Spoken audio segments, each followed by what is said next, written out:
Good afternoon and welcome to Capital Account. I'm Lauren Lister here in Washington, D.C. These are your headlines for Thursday, June 28th, 2012. European leaders hold the umpteenth EU summit to try to save the Eurozone, deemed by some, in the media at least, as crucial. So, will anything come of it this time? Not according to our guest, not a chance. UK Independence Party leader and member of European Parliament, Nigel Farage, will tell us why. And fingers point at Germany to save Europe, but the core isn't immune to the problems of the Eurozone. In fact, new figures show the number of people out of work in Germany is creeping up by 7,000 in June, and pollsters find support for the euro may be fracturing to the core. In fact, as of airtime, it looked like Germany was going to exit the Euro 2012 at least. We'll look at how this all impacts the crisis. And the Supreme Court upholds the health care law in the U.S. advocated by Obama, known more commonly as Obamacare. According to the U.S. president, today's decision was a victory for people all over this country.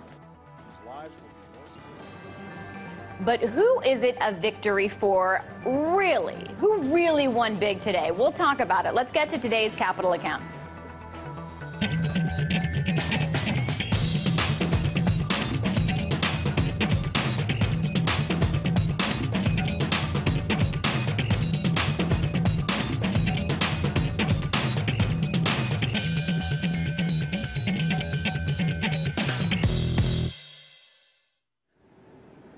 Another EU summit is going on in Brussels today and tomorrow, where leaders will try to solve the Eurozone crisis. Now, they haven't been successful in doing so over the course of the last 18 summits. So what, you may ask, is different this time? Well, now leaders have this plan for a so-called genuine economic and monetary union. It's coming out of the president of the European Council's office. That's Mr. Herman Van Rompuy. It lays out building blocks for fiscal, economic, and banking integration.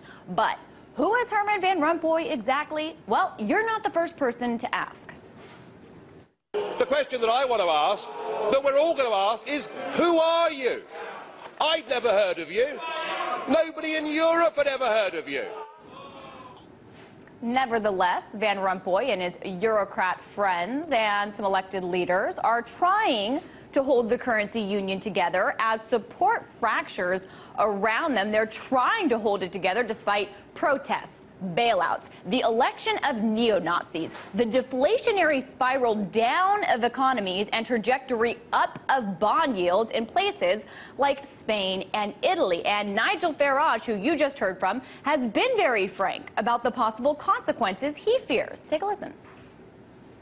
This project could even cause the rebirth of National Socialism in Europe. We are headed... Stark prediction, more on that later. First, does Farage, the leader of the UK Independence Party, member of European Parliament, actually expect any earth-shattering decisions to be taken during this summit? Does he expect anything of substance to come from it that can change the current dynamics in Europe of rising borrowing costs for the periphery and the possible disintegration of the union? Well, let's see. Let me tell you what will happen tonight. Tonight, later on, after the 27 leaders have had dinner with the bureaucratic bosses of the EU, there'll be a press conference. At that press conference, Mr. Barroso and Mr. Van Rompuy, the two unelected bosses of the European Union, will put on the table a paper that suggests that we move towards a common European treasury, a paper that suggests that the European Union becomes a debt union, and either Mr. Barroso or Mr. Van Rompuy, or both, in echo of each other, will say that it's an historic document, that it's been a wonderful meeting, that Europe has made a huge stride forward, and that the Eurozone crisis is near the end. That is what will happen. And you know what? Behind that, there'll be leaders of countries from Northern Europe who'll say, we don't subscribe to this, and there'll be leaders from Southern Europe who say, we can't accept the austerity package, and I believe there is absolutely nothing that will come out tonight from this summit that will move us forward by one single inch. So more of the same that we've seen from any number of these summits where nothing has come of them. My question about that, is this a situation where, I don't know, perhaps the media circus and the financial market anxiety surrounding these Eurozone ministers and politicians is making it more difficult for them to deepen integration? Or, hey, have they not been adroit enough in actually exploiting a crisis that's tailor-made as an excuse for further union for those who want it? Well, there is no doubt that since the birth of the European project over 50 years ago, they've always sought to use any crisis as an opportunity to deepen integration. And they're trying to do the same thing again, and that is what Mr. Van Rompuy's paper tonight proposes to do. But there is a problem. And the big problem is that the electorates of Europe have woken up to what the project's about. The Germans, the Finnish, the Dutch, they do not want this to become a debt union. They don't want to sign blank cheques in perpetuity to southern European states whose economies are not as competitive as theirs. And that is why you're seeing this resistance from Angela Merkel. I mean, she believes in this European project. She said 2 weeks ago, we should give allegiance to the European flag. Well, in my case, over my dead body.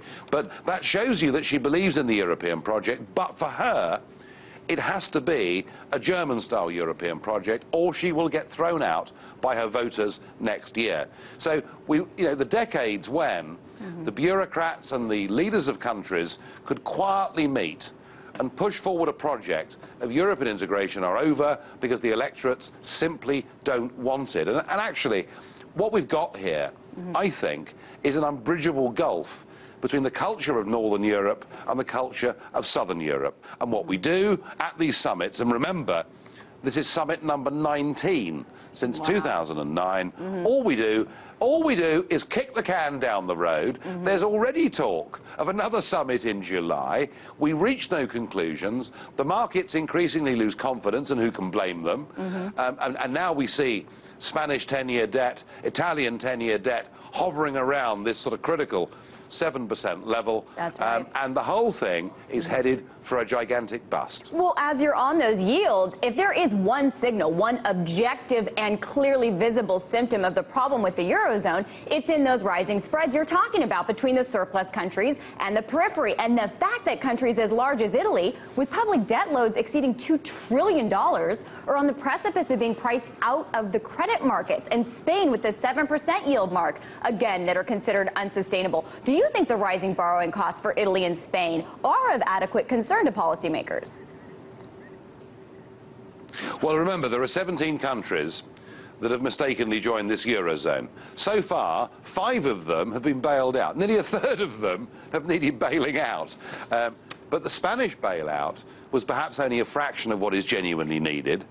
If the Italian bailout comes, there is not enough money in Europe to bail out Italy, which has the 3rd highest level of debt in the world, exceeding $2 trillion, as you quite rightly put in your question. And I think that the markets are telling us that there is a total loss of confidence.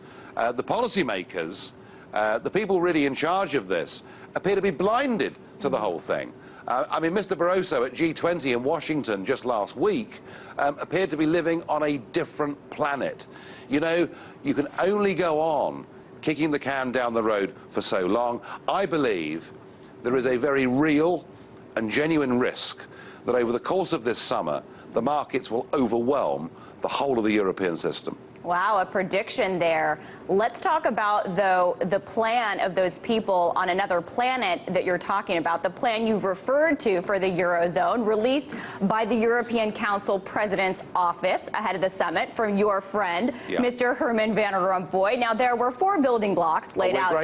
Go ahead. We're great mates. We really are great mates. Yeah. So he laid out 4 building blocks for further integration. It includes proposals such as European bank deposit insurance and debt sharing. But interestingly, the one that really stuck out to us is this 4th building block, which is ensuring the necessary democratic legitimacy and accountability of decision-making within the EMU based on the joint exercise of sovereignty for common policies and solidarity. So what does this mean? Do you interpret this as an attempt at further political integration?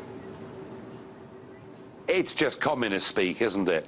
You know, it's the old inversion of the language to mean the very opposite to what the truth is. You know, when Van Rompuy talks about political, democratic support for political union, it's laughable. He doesn't mean it. They treat democracy here with absolute contempt. The European Union as it is not undemocratic, it's actually fundamentally anti-democratic. And what they're trying to do tonight, what Van Rompuy and Barroso are trying to do tonight, is they're trying to get 27 member states to give up the ability through general elections and through having new presidents and new prime ministers from deciding their own budgetary rules.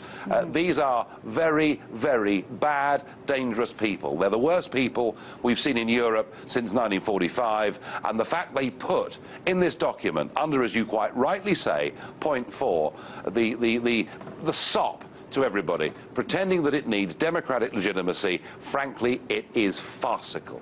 Well, and to saying the opposite of what they mean, it's very 1984 to conjure another year or literary reference. But just on this note, to be clear, when in this document, Van Rompuy talks about the close involvement of the European Parliament and national parliaments that are essential to this democratic legitimacy, are essentially, is this document calling for kind of a broader EU electoral process, an EU-wide process where the European Parliament has more power over the national governments? Well, they had the chance to do this. I mean, remember, these guys wrote a constitution for a political Europe 10 years ago. If ever there was a chance to democratise the European Union, that was it. And if they'd done it, and if they'd put it to the peoples of Europe in a free and fair referendum, I think people generally would have voted for it, believing that somehow now Europe had become progressive and forward-looking. They chose not to do so. And I repeat, the fourth part of this document that Mr. Van Rompuy is producing today isn't genuine, it isn't real. He is saying the very opposite of what he really intends and believes. There is not a single proposal to democratise this European Union, not a single proposal to include national parliaments anymore. They frankly are trying to hide behind this argument of democracy. They don't mean it. Just to play devil's advocate, not to belabor the point, I don't know, do you think that all of this talk from Van Rompuy about democratic legitimacy could be because he has a chip on his shoulder or a complex that he is trying to get free from all the things you've said to him over the years, Mr. Farage, about how he wasn't elected and nobody knew who he was? I don't know. Could be. Well, I must say, I did laugh very loudly at the Washington G20 meeting when Barroso was up there, being interviewed by journalists like you, and he said, "We won't take lessons in democracy from you people," spoke the unelected leader of the European Commission. And you're right. You're right. I have been teasing them. I have been taking the mickey out of them for years. And actually, right across Europe, people agree with, you know, they do agree with my point.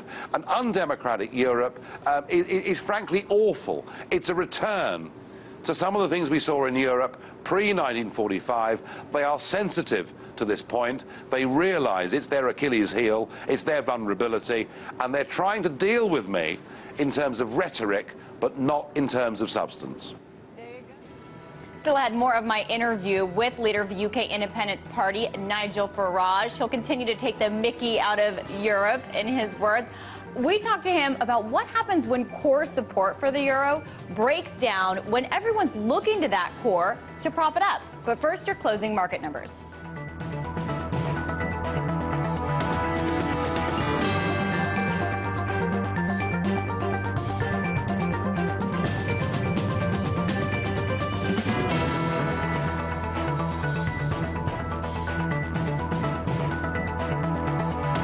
What drives the world? The fear-mongering used by politicians. Who makes decisions? Considerable breakthrough has already been made. Who can you trust? No one who is imbued with a global missionary zeal. Where are we heading? State-controlled capitalism is called fascism. When nobody dares to ask, we do.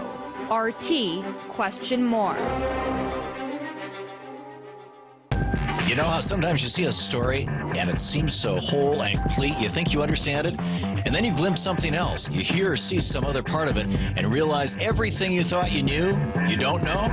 I'm Tom Hartman. Welcome to The Big Picture.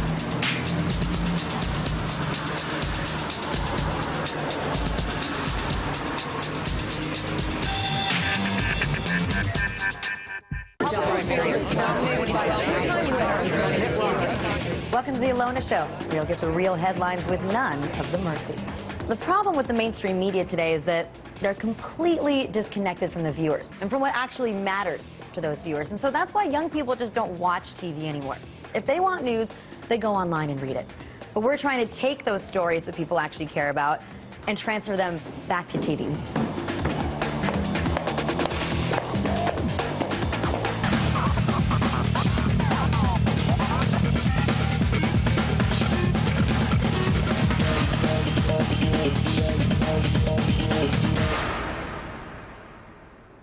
Welcome back. Let's talk more about Germany, because after all, that is the country people are looking to save the European project. But is Germany even in the position to? Well, let's see more with Nigel Farage.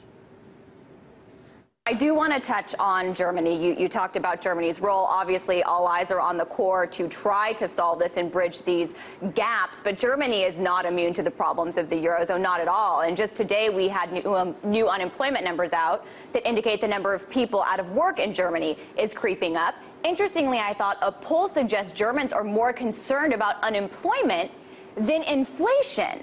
And we know that country's history with inflation. So do you think this puts more political pressure on Merkel to make concessions on something like Eurobonds, which she has been firmly against? Or does this make Germany more likely to say, hey, you know, we cannot keep shouldering the burden of this crisis? I'd be cautious about an opinion poll that shows right now Germans are more concerned about unemployment than inflation, because actually inflation is not seen by people to be a threat at the moment. Indeed, in many parts of the EU, deflation is the problem, not inflation. So I'd be a bit cautious about reading too much into that one particular opinion poll. I mean, look, what is clear is that for your average German worker, you know, the man or woman that is paying a mortgage, that is bringing up children, that is being very law-abiding and very German in the way in which they are, they've just spent 20 years paying for the reintegration of Eastern Germany back into Western Germany since the fall of the Berlin Wall. They've paid a huge cost to do that, but they haven't resented doing it because ultimately they were all Germanic people. Now, when you say to a country that's just picked up a huge 20-year bill, could you please pick up a bill for Greece, Portugal, Ireland, Spain, and possibly even Italy? Oh, and by the way, your commitment to this is indefinite. Is it any wonder that ordinary German folk are saying, we just want no part of this? And I think what's really interesting is there is a reawakening in Germany of a sense of German identity. You know, you've got to remember that history hangs very heavily over the German people. Their sense of guilt for what happened in World War II has dominated that country's international relations ever since 1945. But there is a younger generation growing up who do not feel the guilt in quite the same way that their parents or grandparents did. And they are saying, we want to be a modern democratic country that's nice to people. We're happy to be cooperative across Europe, but we are not going to be the mugs of this game. We are not going to go on bailing out failing southern European countries who, frankly, should never have joined this Eurozone in the first place. And Angela Merkel, who is no fool and who is a very astute politician, knows that.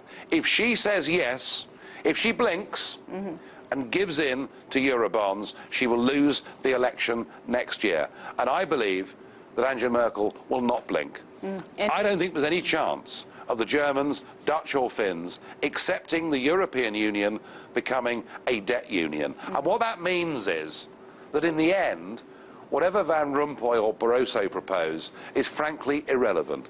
There is not going to be agreement, and we are headed, perhaps sooner rather than later, towards a breakup of the Eurozone, in my opinion. Okay, and that's also a really important point I think you made about the different generations. It's something that isn't always top of mind for people.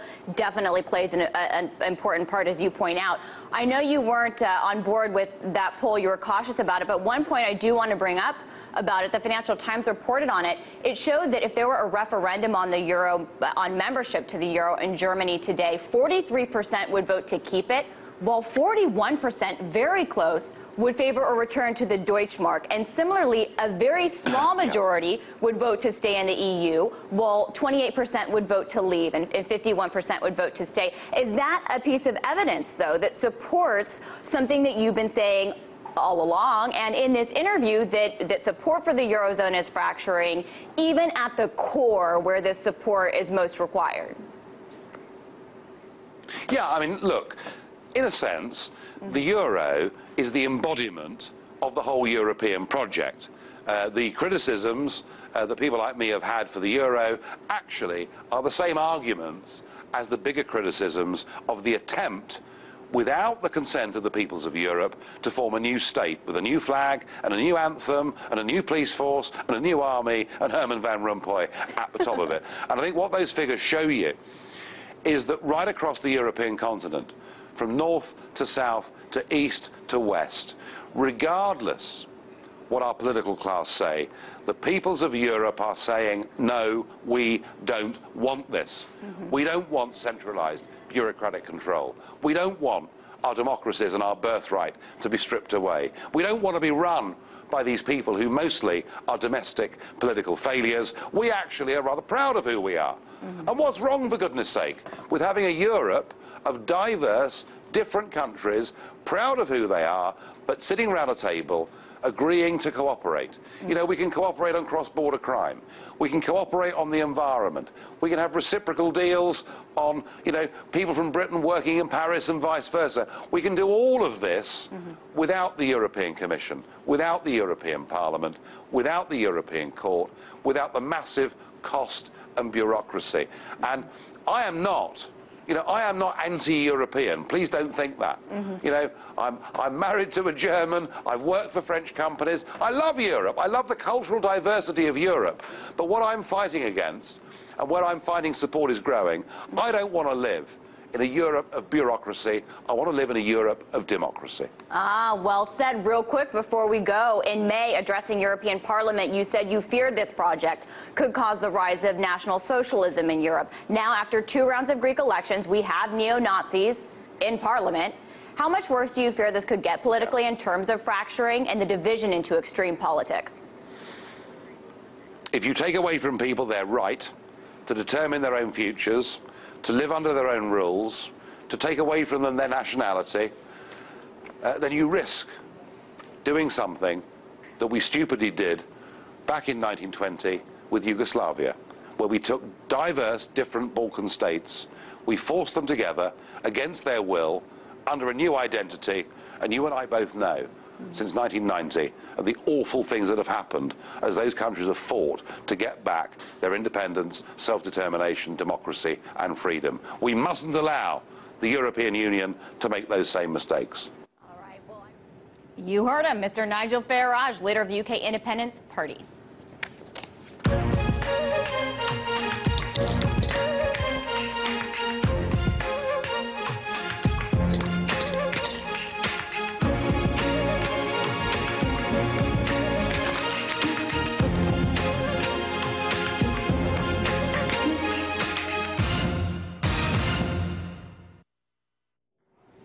Let's wrap up with loose change. Dimitri, Shannon, let's bring it back to the U.S. because big day here. The U.S. Supreme Court upheld Obama's health care law today. Here is what the president said about it in a speech. Whatever the politics, today's decision was a victory for people all over this country. We just have one story.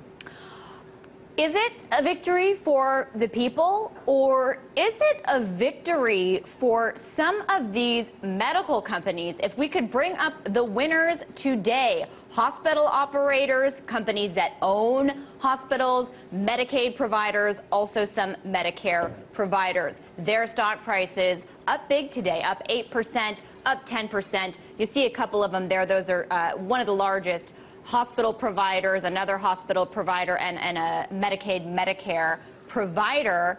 So is that the real winner in this healthcare? Well, this healthcare debate has never been about people, because if they really wanted socialized medicine, they could actually go ahead and do it. What this is effectively, it's a boon for the insurance industry.